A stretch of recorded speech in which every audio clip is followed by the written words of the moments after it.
Our hearts beat to the city streets. মধ্যপ্রাচ্যের সবচেয়ে popular এবং প্রধান বাণিজ্য কেন্দ্র হচ্ছে দুবাই। পর্যটকদের কাছেও কিন্তু দুবাই খুবই পপুলার একটি জায়গা, যেখানে ব্রুজ খলিফার সাথে সাথে ডেজার্ট সাফারি এবং আরও অনেক আকর্ষণীয় জায়গা রয়েছে ঘুরে দেখার জন্য। কাজের সূত্রে আমাদেরও সুযোগ হয়ে গেল এই দুবাই ঘুরতে যাওয়া, তাই বাড়ি থেকে বেরোনোর সময় মনে করে পাসপোর্টটা সঙ্গে নিয়েই এগিয়ে গেলাম কলকাতা ইন্টারন্যাশনাল এয়ারপোর্টের দিকে।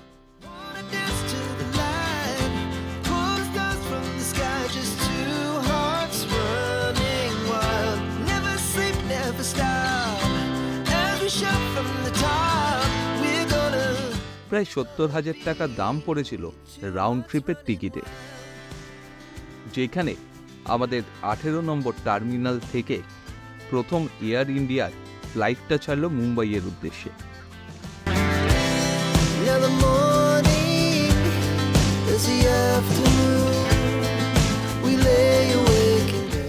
আমরা এখন মুম্বাইয়ের ইন্টারন্যাশনাল টার্মিনালে। এর আগে যখন ওখান থেকে আমরা বেরিয়ে অ্যারাইভালে না গিয়ে আমরা ট্রান্সফারে গেলাম, সেখান থেকে আমরা প্রথমে একবার আমাদের বোর্ডিং পাস চেক করলো। বোর্ডিং পাস চেক করার পরে আবার আমরা এলাম সিকিউরিটি চেকে। সিকিউরিটিতে সমস্ত মালপত্র খুলে দেখানো হলো, তারপরে ইমিগ্রেশন হলো। ইমিগ্রেশনে সাধারণ কিছু জিনিসই জিজ্ঞাসা করলো, কোথায় যাচ্ছেন, কী যাচ্ছেন, হোটেল বুকিং, রিটার্ন টিকিট, এইসব দেখালাম, আর ই ভিসা দেখালাম। তারপরে চলে এলাম আমরা ইন্টারন্যাশনাল টার্মিনালে। এখন মূলত দেশের মাটিতে থেকেই দেশের বাইরে বলা যেতে পারে, এবং এসেই যেটা করলাম সেটা হচ্ছে এখানে ডিউটি ফ্রি জোন রয়েছে, সেখান থেকে লিকার নিয়ে নিলাম। যারা লিকার খেতে পছন্দ করো তারা নিতে পারো, এছাড়াও ট্যাক্স ফ্রি অনেক কিছু রয়েছে, সেগুলোও নিতে পারো। এখানে অনেক সস্তায় লিকার পেলাম। ভ্যালেন্টাইন আমি দুটো নিলাম 3,480 টাকা বা সামথিং এরকম কিছুতে। ফলে এরপরে ফ্লাইট রয়েছে, তার মাঝখানে 3 ঘন্টা গ্যাপ রয়েছে। চলো এরপরে কি হচ্ছে দেখা যাক। আশা করি বিকেল হয়ে যাবে দুবাই যেতে যেতে। ক্যামেরার পেছনে রয়েছে সুব্রত দা, একবার দেখিয়ে দিই সুব্রত দাকে।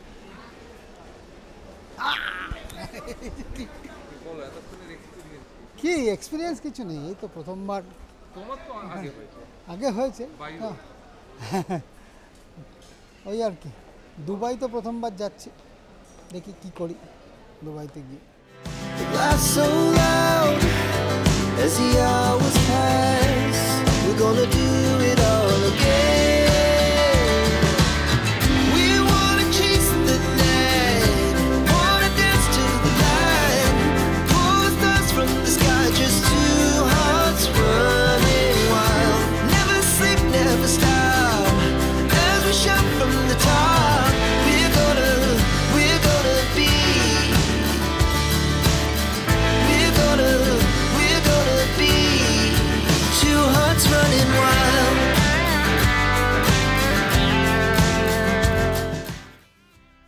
মুম্বাইয়ের ইমিগ্রেশন ক্লিয়ার করে, সিকিউরিটি চেক ক্লিয়ার করে আবার কিন্তু আমরা এগিয়ে গেলাম ডাইরেক্ট দুবাইয়ের দিকে।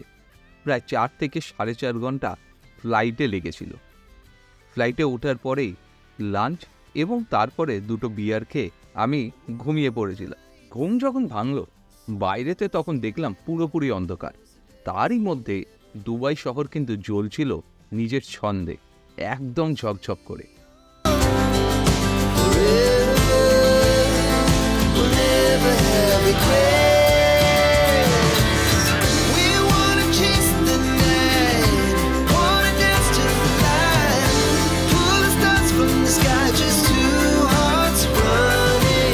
ফাইনালি আমরা পৌঁছে গেছি এখন দুবাই এয়ারপোর্টে, এবং জ্যোতিষের কথা মিথ্যে এখন প্রমাণিত হয়েছে।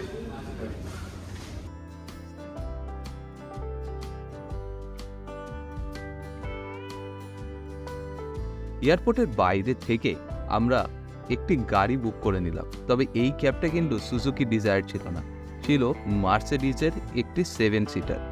এবং সেই ক্যাব থেকেই প্রথমবারের মতো সন্ধ্যেবেলায় দুবাই শহরকে দেখতে পেলাম, যেখানে চারিদিক খুবই পরিষ্কার, নিট অ্যান্ড ক্লিন, এবং সাথে আলোর খেলা পুরো শহর জুড়ে।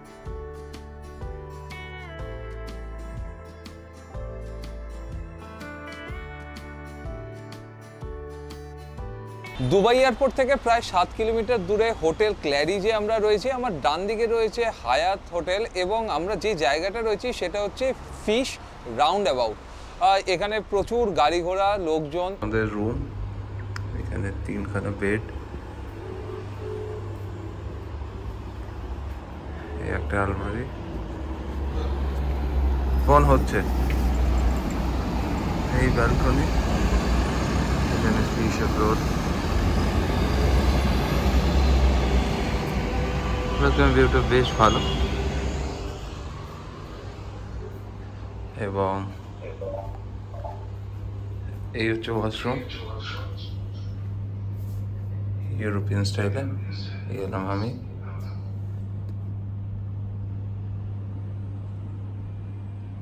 বাথটব, এখানে শাওয়ার। প্রথমে আজকে কিভাবে দিনটা শুরু হলো সে তো তোমরা সবাই দেখেইছো। সকালবেলা অর্চিষ্মানের সাথে দেখা হলো ব্যাকপ্যাক করে। জ্যোতিষী যেরকম বলেছিল যে আমার যাওয়া হবে না, আমি কিন্তু ফট করে ভুলেও গেছিলাম পাসপোর্ট নিতে। তারপরে সেই পাসপোর্টটা নিয়ে এয়ারপোর্টে এলাম, কলকাতা এয়ারপোর্টে।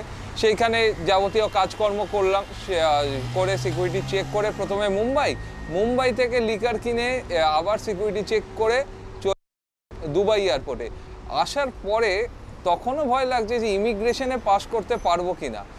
তবে ইমিগ্রেশন খুব ইজি, তার সাথে সাথে আমাদের ই ভিসা ছিল, ফলে পুরোপুরি ডকুমেন্টস আগে থেকে ওদের কাছে জমা ছিল, তাই কিছুই জিজ্ঞাসা করলো না, উল্টে একদিনের জন্য একটা সিম কার্ড ফ্রি দিল। জিওর ক্ষেত্রে 1102 টাকা হচ্ছে রিচার্জ এবং তাতে 920 টাকার টক টাইম দেবে। যদি ওয়াইফাই কানেক্ট না করে কল করা যায় তাহলে সেটা 2 মিনিটে, তাতে মিনিটে 2 টাকা, এবং যদি ওয়াইফাই কানেক্ট করে কল করা যায় তাহলে মিনিটে 1 টাকা করে কাটছে। মানে সেই কিছুটা পুরোনো দিনে ফিরে যাওয়া, যেখানে 1 টাকা করে মিনিটে কাটা ছিল সেই রকম। তবে অনেক দেখলাম টাওয়ারে কোনো ইস্যু হলো না। এয়ারপোর্টে নামার পর থেকে নর্মালি এয়ারটেলের ইন্টারন্যাশনাল রোমিং আর অন করতে হয়নি, অটোমেটিক অন হয়ে গেছিলো। তো সেইগুলো করার পরে যখন ইমিগ্রেশন হলো তারপরে বাইরে এলাম, বাইরে এসে কিন্তু সত্যিই চমকে গেলাম। এখানে সুইফট ডিজায়ার দেখতে পেলাম না, দেখতে পেলাম মার্সিডিজ এবং টয়োটার মতো করোলা, ইনোভা, এইগুলো ট্যাক্সি বা ক্যাব। উবের এখানে একটু বেশি কস্টলি। আরেকটা অ্যাপ ছিল, আমি সেটা লিঙ্ক দিয়ে দেবো, কারিম যদ্দূর মনে হচ্ছে, সেটাতে কিন্তু অনেক সস্তা। তবে এয়ারপোর্ট থেকে নামার পরে একজন বাংলাদেশি মেহরুব ভাইয়ের সাথে দেখা হলো, তার গাড়িতে করে, তার মার্সিডিজের একটা 6 সিটার বা 7 সিটার এরকম কিছু গাড়ি ছিল, সেই গাড়িতে করে আমরা চলে এলাম। এবং রাস্তাঘাট সত্যি অসাধারণ, ট্রাফিকটা বড্ড বেশি, তার জন্য উনি সাজেস্ট করলেন যে কালকে থেকে যখন আমরা বেরোবো একটু মেট্রো করে বেরোলে সুবিধা হয়। সেখানে মেট্রোর কার্ড করিয়ে নিতে হবে এবং মেট্রো করে এই ট্রাফিকটা অ্যাভয়েড করা যায়। এখানে ম্যাক্সিমাম লোক মেট্রো করেই যাতায়াত করে বলে শুনেছি, যারা নিজেদের পার্সোনাল গাড়ি ইউজ করে না। এই হচ্ছে আজকের আপডেট। এবং এরপরে আরেকটা জিনিস বলে রাখি, এই হোটেল ভাড়া কিন্তু 5000 টাকার কাছাকাছি। এটা সিজনের সাথে সাথে এটা চেঞ্জ হতে থাকে এবং ফ্লাইট ফেয়ার পড়েছে পার হেড রাউন্ড ট্রিপের প্রায় 40,000 টাকা। ফলে সমস্ত ডিটেলস এবং প্রচুর সুপার বাইকও দেখলাম কিন্তু রাস্তায় আস্তে আস্তে। সমস্ত ডিটেলসের লিঙ্ক, মানে ফ্লাইটের লিঙ্ক এবং তার সাথে সাথে হোটেলের লিঙ্ক ডেসক্রিপশন বক্সে দেওয়া থাকবে। যদি ভিডিওটা ভালো লেগে থাকে তাহলে লাইক করো, শেয়ার করো এবং চ্যানেলটাকে সাবস্ক্রাইব করে সাপোর্ট করো। আবার দেখা হচ্ছে পরের ব্লগে। দুবাই থেকে আমি শুভদীপ, ক্যামেরায় অর্চিষ্মান। আর সবাই ভালো থেকো, সুস্থ থেকো, কারণ keep dreaming, keep travelling, because we travel for dream. হাসছিস কেন?